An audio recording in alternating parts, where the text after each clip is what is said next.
আজকে আমি সংবিধান নিয়ে কিছু কথা বলতে চাই।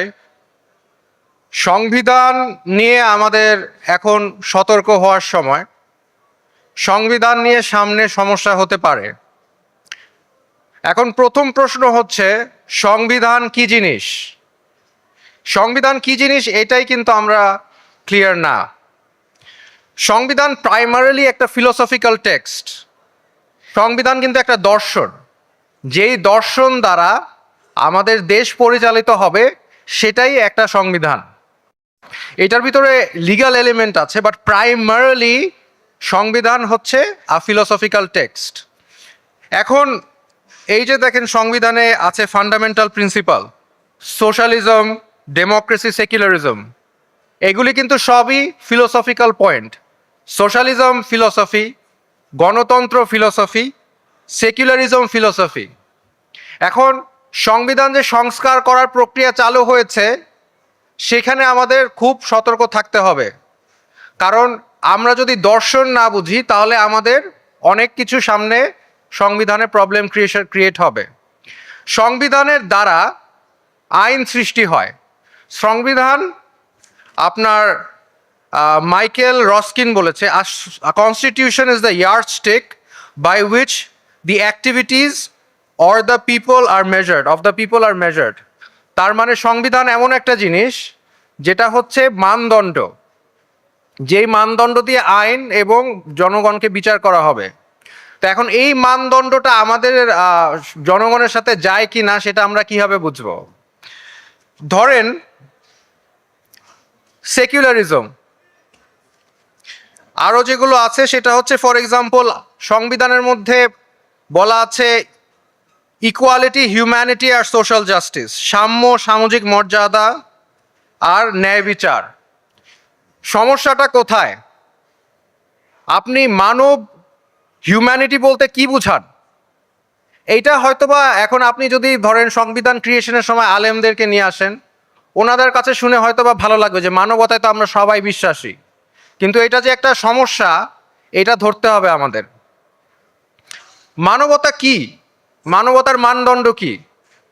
এখন ধরেন যারা বাংলাদেশের আইনে এখন যাদেরকে ক্রিমিনাল বলা হয়, তারা যদি বলে, ফর এক্সাম্পল সমকামী, ট্রান্সজেন্ডার, তারা যদি বলে আমরাও তো মানুষ, আমাদের মানব অধিকার আছে, তারাও তো বলে। তার মানে যখন আমরা মানব, হিউম্যানিটি বলছি, মানব অধিকার বলছি, সেই ক্ষেত্রে আমার মানব অধিকারকে ডিফাইন করতে হবে। আমি কি কি দিয়ে মানব অধিকার ডিফাইন করব? আমি বলছি ইকুয়ালিটি। ইকুয়ালিটি মানে কি? আমরা যদি বলি যে ইকুয়ালিটি, তাইলে তো কথাটা শুনতে খুব ভালো লাগে, বাট ইকুয়ালিটিতে তো কিছু প্রবলেম আছে। ফর এক্সাম্পল, আমাদের ইসলামে ইকুয়ালিটি তো বিশ্বাস করে না, ইকুইটি বিশ্বাস করে। ইকুয়ালিটি, ফর এক্সাম্পল, আমাদের সম্পত্তির ভাগ, এটা কি সমানভাবে দেওয়া হয়? মেয়ে ছেলেদেরকে সমানভাবে দেওয়া হয় না। কিন্তু এই সরকার প্রিভিয়াস রেজিমের পরপরই কিন্তু এরকম একটা দাবি আসছে যে সমানভাবে দিতে হবে ছেলেকে আর মেয়েকে। কাজে আমরা সংবিধানে কি দিব সেটা আমাদের ওয়ার্ড বাই ওয়ার্ড আমাদের অ্যানালাইসিস করতে হবে এবং বুঝতে হবে যে কোন দর্শন এখানে পুশ করা হচ্ছে। রিসেন্টলি আমি একটা টক শোতে দেখলাম, অনেকে দাবি জানাচ্ছে যে বাংলাদেশে সেকুলারিজমটা থাকতে হবে, ধর্ম নিরপেক্ষতা থাকতে হবে।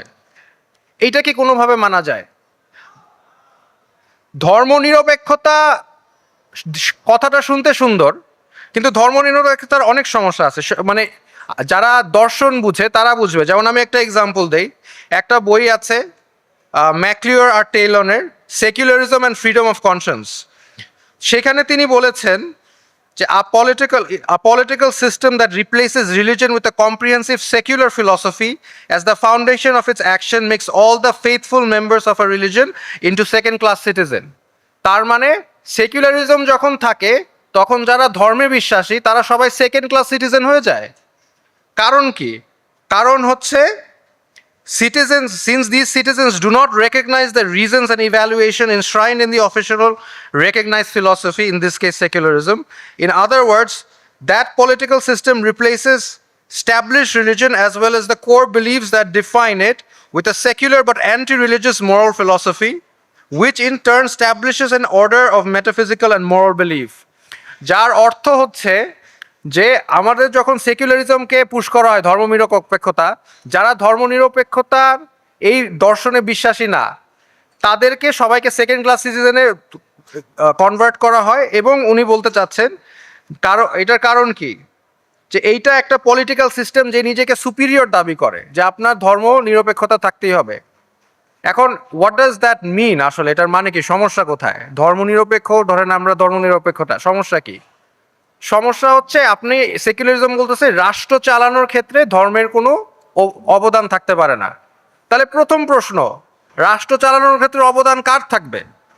রাষ্ট্র চালানোর ক্ষেত্রে যদি ধর্ম না থাকে বা ধর্মের সাথে রাষ্ট্রের সম্পর্ক না থাকলে, তাহলে রাষ্ট্রের যে আইডিয়া বা দর্শন সেটা কোন দর্শন? সেকুলাররা বলবে সেকুলার দর্শন।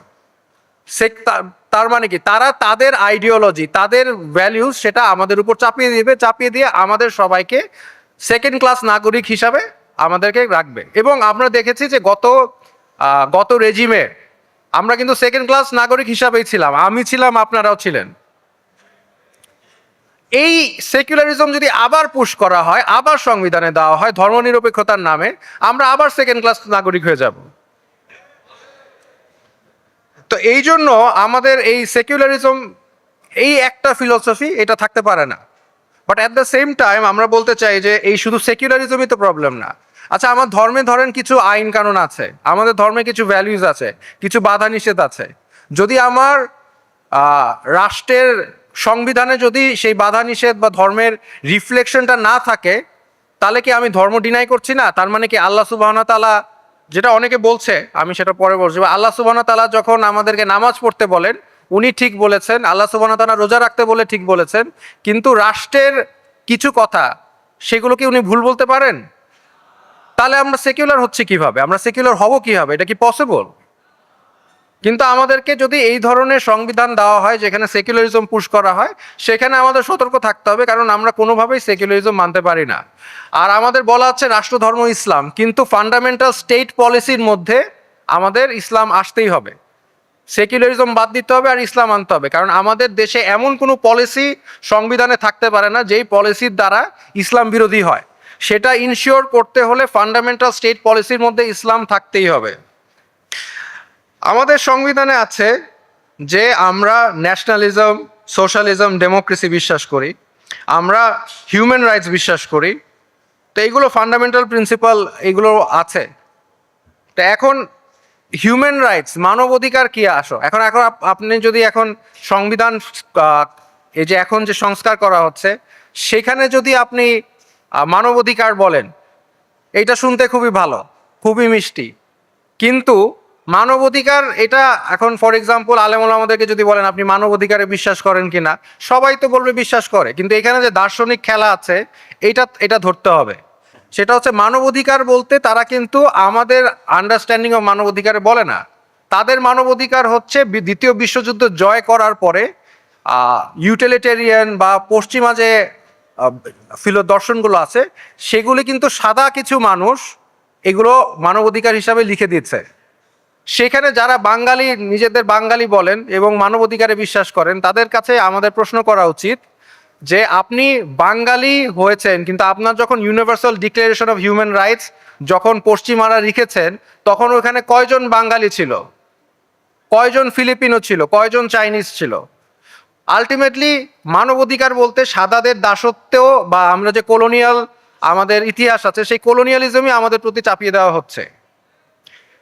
এই কলোনিয়ালিজম থেকে বের হওয়ার একটা উপায় হচ্ছে আমাদের স্টেট পলিসির মধ্যে ইসলাম থাকতে হবে। যদি নতুন কোনো সংবিধানে at the bear minimum state পলিসির মধ্যে ইসলাম না থাকে, সেই সংবিধান আমাদের মানার কোনো উপায় আমি মনে করি নাই। এবং যদি করা হয়, আমাদের এটার বিষয়ে ভয়েস রেজ করা উচিত। এখানে অনেকজন বলছে, কিছু মানুষ বলছে যে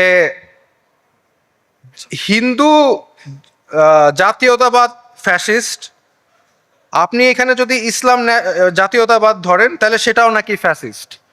এটা কিভাবে ফ্যাসিস্ট হয়? এখানে বিষয়টা হচ্ছে ফ্যাসিজম কি সেটাই আসলে মানুষ জানে না। ফ্যাসিজম তো একটা ইটালিয়ান দর্শন, সেটা এখন আপনি শেখ হাসিনার উপর চাপিয়ে দিচ্ছেন, কিন্তু শেখ হাসিনা স্বৈরাচার ছিল, ফ্যাসিস্ট ছিল কিনা এটা ডিবেটেবল। ফ্যাসিস্ট প্রবাবলি ছিল না, সে নিজেকে ফ্যাসিস্ট দাবি করে নাই, কিন্তু সে নিজেকে কি দাবি করেছে? সে নিজেকে সেকুলার দাবি করেছে। সে সেকুলার এবং সেকুলারিজম ব্যবহার করে আমাদেরকে নিপীড়ন এবং নির্যাতন করেছে। তো এখন যারা বলছেন যে ইসলাম জাতীয়তাবাদ যদি ফ্যাসিস্ট হয়ে থাকে, আমি তাদের কাছে প্রশ্ন করতে চাই যে আপনি 95% মুসলমান বা 90% মুসলমানের দেশে যদি আপনি সেকুলারিজম আমাদের 90%-এর উপর চাপায় দেন, তাহলে আপনি কি ফ্যাসিস্ট না? আপনি তো সবচেয়ে বড় ফ্যাসিস্ট, কারণ আপনি আমাদের উপর আপনাদের দর্শন চাপিয়ে দিচ্ছেন। আমরা আমাদের লাইফ কিভাবে লিড করব সেটা তো মানে কমপ্লিটলি ডিটারমাইন করবে আমাদের উপর ইন আ ডেমোক্রেটিক কান্ট্রি। আপনি ডেমোক্রেসি বিশ্বাস করেন কি না করেন, এখন হচ্ছে আমাদের দেশের রাষ্ট্র ব্যবস্থা বা পলিটিক্যাল ফিলোসফি হচ্ছে ডেমোক্রেসি, এবং গণতন্ত্র বলে যে জনগণই ডিসিশন নিবে কোন দর্শন দ্বারা দেশ পরিচালিত হবে। তার মানে জনগণ ডিসিশন নিবে সংবিধান কি হবে। তো এখন সংবিধান সংস্কারের ক্ষেত্রে যদি জনগণের মত না নেন, তাহলে সেই সংবিধান কিভাবে গ্রহণযোগ্য? ফার্দার মোর, আপনারা একদিকে বলছেন আপনি গণতন্ত্রে বিশ্বাস করেন, জনগণের যে ফিলসফি সেটাকে আপনি প্রাধান্য দিবেন, জনগণের চাহিদাকে প্রাধান্য দিবেন। অন্যদিকে বলছেন আপনারা নিজেরাই সংবিধান ক্রিয়েট করবেন সবার মত নিয়ে। সবার মত দেওয়ার তো প্রসেসটাই বাংলাদেশের সিস্টেম অনুযায়ী ডেমোক্রেসি।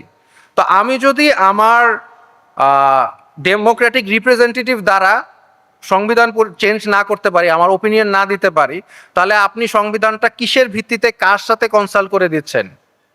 আপনি বলতে পারেন আমি 5 জন বিভিন্ন দলের থেকে মানুষ নিচ্ছি, আমি বিভিন্ন আলেম ওলামাদের সাথে কথা বলছি, বাট আপনি যেসব দলে নিচ্ছেন সেই দলের আদর্শ কি আমরা জনগণ চাই কি চাই না সেটা তো আমাদের বুঝতে হবে। আপনি যদি সেটাকে না মানে প্রাধান্য দেন, তাহলে আপনি কিভাবে নিজেকে গণতন্ত্রের সিম্বল হিসাবে ধরছেন? আপনি যদি সত্যিকারের গণতন্ত্রে বিশ্বাস করেন, তাহলে জনগণকে ডিসিশন বলতে দেন যে আমরা কি দর্শন দ্বারা দেশ পরিচালনা করতে চাই, আমরা কি ফিলসফি দিয়ে সংবিধানটা তৈরি করতে চাই। এটা যদি হয় তাহলে আমরা বলতে পারি যে ইসলাম আমাদের ফান্ডামেন্টাল প্রিন্সিপাল যদি না থাকে, স্টেট পলিসির মধ্যে ইসলাম যদি না থাকে, তাহলে আমরা সেই সংবিধান গ্রহণ করব না। এখন এই মুহূর্তে কি আমাদের কোনো ওয়ে আছে যেখানে আমরা সেই কথাটা বলতে পারি? এটার প্রসেসটা কি? আমরা কিভাবে এই ইনফরমেশনটা দিব? দেওয়ার কোনো তো ওয়ে নাই। তাহলে যারা নিজেদের গণতন্ত্রের হিরো দাবি করছেন, সিম্বল দাবি করছেন, তাদের এটার অ্যান্সারটা কি হবে? কনস্টিটিউশন এমন একটা জিনিস যেটা সিস্টেম্যাটিক্যালি পরিবর্তন করাটা কঠিন করে দেওয়া হয়েছে। কেননা সংবিধানের দ্বারাই হচ্ছে আইন পরিচালিত করা হবে, যে সংবিধানের উপর ভিত্তি করে আইন তৈরি হবে। তো একদিকে তো আমাদের সংবিধান কি হবে সেটা নিয়ে আমাদের স্ট্রিক্টলি আমাদের কনসার্ন থাকতে হবে, আরেকদিকে হচ্ছে সংবিধান কিন্তু একবার যদি লেখা হয়ে যায় তাহলে সেটা চেঞ্জ করা কঠিন। বাংলাদেশের যে 300 আসন আছে তার মধ্যে কিন্তু আসলে 350 আসন আছে, 50টা হচ্ছে মেয়েদের জন্য সিলেক্টেড সিট। তো কাজে যে ক্ষমতায় আসে সেই 50টা সিটের বেশিরভাগ পেয়ে তার কনস্টিটিউশন যেভাবে ইচ্ছে সেভাবে চেঞ্জ করতে পারে। এইগুলো একটা প্রবলেম যেগুলো আমরা সামনে সমস্যার সমাধান করতে পারি। কিন্তু আপাতত আমাদের মূল কনসার্ন হচ্ছে, যেটা নিয়ে আমি আমার বক্তব্য শেষ করতে চাচ্ছি, যে আমাদের মূল কনসার্ন হচ্ছে সংবিধানের মধ্যে যদি ইসলাম স্টেট পলিসিতে না থাকে, তাহলে আমরা সেই সংবিধান গ্রহণ করা আমাদের পক্ষে পসিবল না। আর যদি এরকম কোনো সংবিধান হয় যেখানে আপনি ফান্ডামেন্টাল স্টেট পলিসির মধ্যে ইসলাম নাই, কিংবা ইসলাম বিরোধী কোনো আদর্শ আছে, কিংবা যদি ধরেন সেকুলারিজম দিয়ে দিয়েছে, ইকুয়ালিটি দিয়ে দিয়েছে, তাহলে কি আপনারা এই বিষয় নিয়ে সোচ্চার থাকবেন? আপনারা কি মানবেন নাকি এই সংবিধান? কাজেই আমাদের এই বিষয়ে সোচ্চার থাকতে হবে। আমাদের দেখতে হবে সংবিধানের মধ্যে কোনো ইসলাম বিরোধী কিংবা আমাদের বেশিরভাগ সংখ্যাগরিষ্ঠ মানে গণতান্ত্রিকভাবে, যেহেতু আমরা সংখ্যাগরিষ্ঠভাবে মানে মুসলিম, আমাদের মুসলিম হিসাবেই আমাদের সংবিধান সেটা প্রকাশ পাওয়া উচিত বা রিফ্লেক্ট করা উচিত। কাজেই আমি আবারও বলছি, এক কথা আমি বারবার রিপিট করছি যাতে আপনারা জিনিসটা বুঝেন, স্টেট পলিসির মধ্যে ইসলাম থাকতেই হবে, স্টেট পলিসির মধ্যে সেকুলারিজম থাকতে পারে না, ধর্মনিরপেক্ষতা থাকতে পারে না। Thank you. আসসালামু আলাইকুম।